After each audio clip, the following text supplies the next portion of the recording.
بسم اللہ الرحمن الرحیم۔ سورہ قریش، سورت نمبر 106۔ شروع کرتا ہوں اللہ تعالیٰ کے نام سے جو بڑا مہربان نہایت رحم والا ہے۔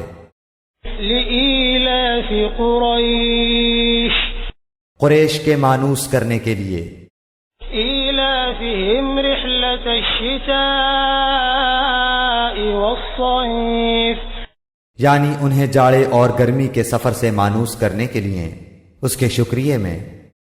فَلْيَعْبُدُوا رَبَّ هَذَا الْبَيْتِ، بس انہیں چاہیے کہ اسی گھر کے رب کی عبادت کرتے رہیں، الَّذِي أَطْعَمَهُم مِّن جُوعٍ وَآمَنَهُم مِّن خَوْفٍ، جس نے انہیں بھوک میں کھانا دیا اور ڈر اور خوف میں امن و امان دیا۔